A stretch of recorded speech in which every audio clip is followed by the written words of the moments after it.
Not happy with your current job, looking to move on to something new? There is a right and a wrong way to tell your boss you quit. Career coach Meredith Masse is here to tell us what we should not be doing. Good morning. Good morning. Oh my gosh, this is a really interesting topic because people are in this predicament and they don't always go about it the right way. This is true. So today we're going to talk about how to leave gracefully when you get to leave voluntarily, since the economy is picking up. Yeah, so people get stressed out. Some people get really nervous when they have to go into their boss's office. Some people go pretty brazen about it and I'm out of here. So are more and more people voluntarily leaving their jobs right now? So since 2009, we're seeing more jobs being created. Quits are up 20%. Is that because they're finding something better and, they were working maybe because they needed to work and so they just took whatever? We all, people were sticking to jobs that they maybe weren't incredibly happy with because of the economic situation. Right. But now that that is starting to improve and we're seeing, we're slowly getting out of recession mode, that because in fact from December of last year compared to December 2009, 1 million more jobs being created. So employers need to take heed as well, and employees, when they are leaving, need to, do it the right way. And that's what we're talking about. If you're one of those people that are thinking of leaving your job, Meredith has the 10 biggest mistakes people make when leaving a job. Okay, so let's start with number one. Number one, tell your boss first. Don't slight the boss. Don't tell your coworkers. Don't be Facebooking about it. Tell your boss first is absolutely number one. Burning bridges. Number two, don't burn your bridges. As much as you would love to be that brazen person who says, I'm out and you can all, take this job and you remember the song.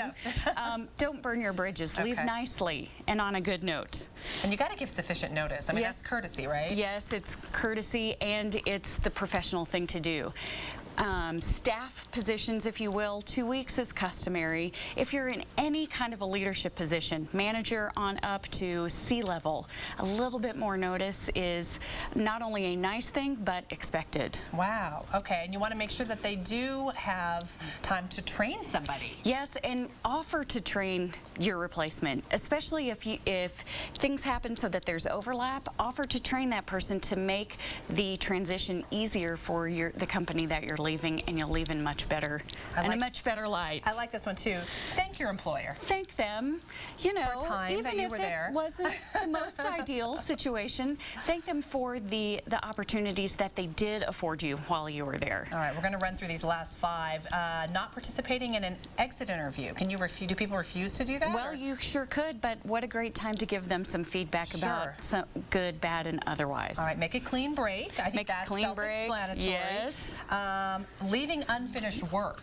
It goes back to training your replacement. At least do that and finish the projects that you can in the time that you have given them. And be willing to answer questions. At least for a little while. Not forever, but for a little while be available to answer questions. Where did you put that file, etc. So that it makes it easier.